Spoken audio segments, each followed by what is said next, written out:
neighbors, management, animal control, and a woman who seemed personally offended by the idea of quiet kindness. But life has a way of revealing people's true nature through the most unexpected moments. And for me, it began with the gray and white cat who appeared every morning just as the sun crept over the rooftops and the world was still half asleep. When the parking lot outside my apartment complex felt less like a shared space and more like a temporary pause in time,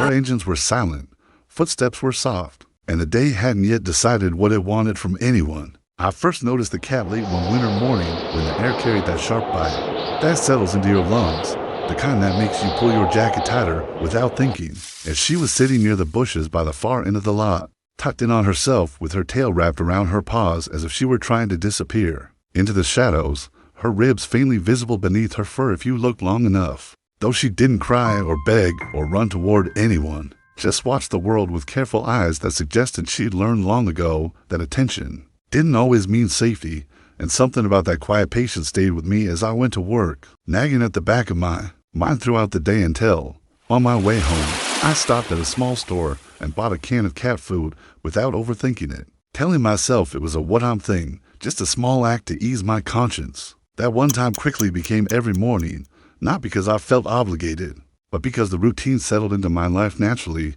like brushing my teeth or locking my door. And soon my mornings followed a simple pattern where I'd wake up, make coffee, pour a portion of food into a plastic container, and step outside into the quiet lot where the cat would appear, as if summoned by habit rather than hunger, never rushing me, never demanding more than I offered, always keeping just enough distance to remind me that trust was something she gave slowly, and I respected that boundary, crouching to set the bowl down near the same patch of hedges each day, watching her approach only after I stepped back, her movements cautious but calm, as if she understood that consistency mattered more than affection. For weeks, no one said anything, and I assumed that, like most things that didn't interfere directly with people's routines, it would go unnoticed, because everyone was too wrapped up in their own lives, their own schedules, their own concerns. And the cat and I existed in a quiet corner of the morning that didn't demand attention, until one day I sensed someone watching me and turned to see a woman standing a short distance away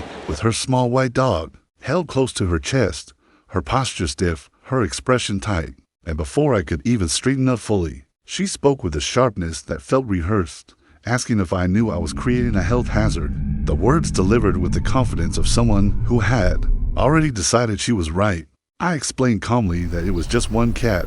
that I cleaned up after her, that I didn't leave food lying around. But my words slid off her like rain off glass, because she wasn't interested in understanding, only in asserting control over something she decided didn't belong. And she told me strays attracted disease, pests, and problems, that shared spaces had roles, and that people like me always thought they were helping when they were actually making things worse. A statement so broad and dismissive that it made it clear this wasn't really about a cat at all, but about her belief that order only existed when it aligned with her comfort. I tried to ignore her after that, hoping the issue would fade the way minor disagreements usually do when people stop feeding them attention, but instead it grew, quietly at first, with small signs like her lingering whenever she saw me outside, her phone occasionally lifted as if she were documenting my existence, her presence turning the once peaceful mornings tense, until one day I arrived at the hedges to find the bowl gone entirely, not tipped over or broken, but removed with intention, leaving the cat sitting nearby,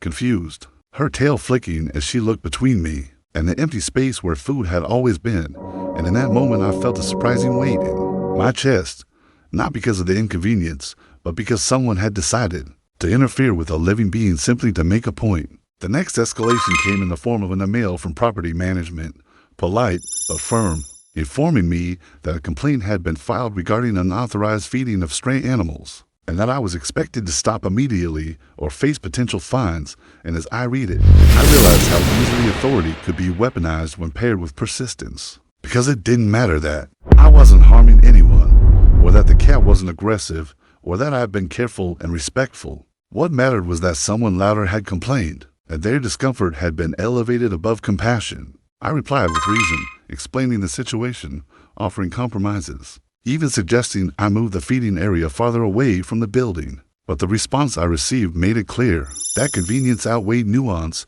and that rules, whether necessary or not, were easier to enforce than empathy, leaving me standing at my window the next morning, coffee in hand, watching the cat appear as usual, looking around expectantly and feeling a sense of guilt that surprised me with its intensity. Because I hadn't just stopped feeding her, I'd allowed someone else's intolerance to disrupt a fragile trust built through quiet consistency. When the woman finally approached me directly and informed me, with a hint of satisfaction, that she had reported me, saying it was unsanitary and irresponsible, and that she was only doing what was right for the community, I realized that what she truly resented wasn't the presence of the cat, but the idea that care could exist without her approval, that someone could quietly choose kindness without asking permission, and in her worldview, that was unacceptable, because it suggested that the world didn't revolve around her sense of order. Animal control arrived a few days later, not dramatically, but with the weary professionalism of someone who had seen this kind of situation many times before. And while the woman launched into her complaints with practiced urgency, listing imagined dangers and exaggerated inconveniences, the officer listened patiently, then turned to me and asked for my side, and I showed him everything I had documented: the clean feeding area, the correspondence, the photos, the absence of damage or disturbance. And he nodded thoughtfully, explaining that feeding a stray wasn't illegal, that the cat was already spayed, that she posed no threat, and that this was less a safety issue and more a disagreement fueled by personal intolerance. Words that drained the color from the woman's face as she realized her authority had limits. In the end, the cat stayed. Management softened their stance, and I adjusted my routine slightly, placing the food just beyond the edge of the property where no one could claim ownership over the space, and the cat followed without hesitation, adapting easily, as animals often do, while the woman began avoiding me entirely, her silence louder than any complaint she'd made before, and each morning returned to its quiet rhythm, the sun rising, the lot waking slowly, the cat eating calmly, and me standing there with my coffee, reflecting on how something so simple had revealed so much about the people around me. What stayed with me long after wasn't the irritation or the stress, but the realization that kindness often draws attention not because it's disruptive, but because it exposes the absence of it elsewhere, and that sometimes the smallest acts, repeated consistently and without expectation of recognition, are enough to challenge someone who believes the world should only function according to their comfort in every morning sense. As the cat lifts her head from the bowl and looks at me with quiet acknowledgement before disappearing back into the hedges, I'm reminded that compassion doesn't need to be loud, approved, or defended to be real. It only needs to exist, steadily and unapologetically, even when someone tries to report it out of existence.